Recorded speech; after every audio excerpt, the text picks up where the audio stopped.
मैंने पसंद की शादी की थी और मेरी बीवी मुझसे बेहद मोहब्बत करती थी।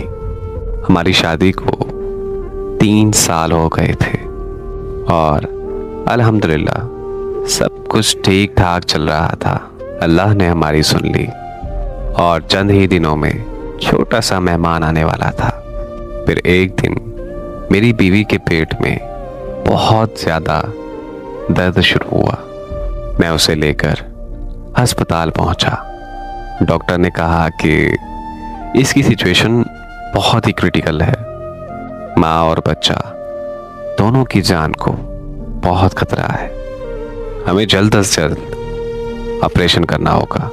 मेरी बीवी ऑपरेशन थिएटर में थी और मैं बाहर बहुत बेचैन और परेशान खड़ा था। मेरे जहन में लाखों ख्यालात आ रहे थे।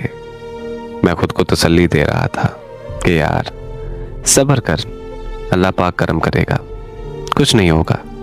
और कुछ देर बाद डॉक्टर बाहर आई। मैं भागकर डॉक्टर के पास पहुंचा और मैंने डॉक्टर से पूछा कि डॉक्टर साहब, मेरी बीवी और बच्चा दोनों ठीक तो है ना?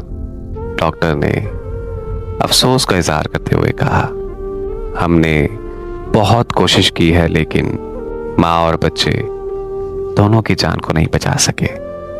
ये सुनते ही मेरे पैरों तले जमीन निकल गई। मैं एकदम से सकते में आ गया। पल भर में मेरी दुनिया ही उजड़ गई। न जाने हंसते खेलते घर को किसकी बुरी नजर खा गई। मुझे आज भी यकीन नहीं होता कि वो मुझे छोड़कर चली गई है।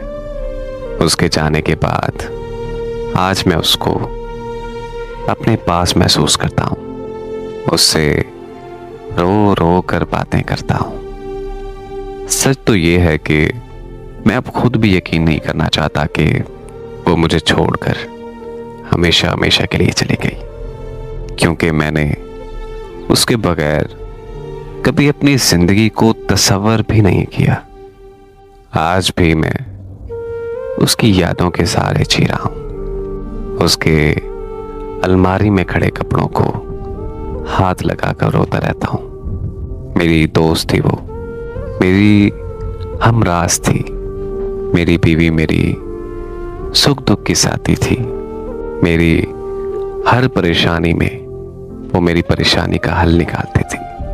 उसके आने से मेरी दुनिया रंगीन हो गई थी, लेकिन जो हकीकत है उसे कोई नहीं छुटला सकता। अब वो मुझे हमेशा हमेशा के लिए छोड़कर जा चुकी है और मैं अब अंदर से बहुत टूट चुका हूं। मुझ में जीने की चाहत खत्म हो चुकी है। मेरी दुआ है कि अल्लाह पाक मेरी बीवी को करवट करवट जन्नत नसीब करे। आमीन।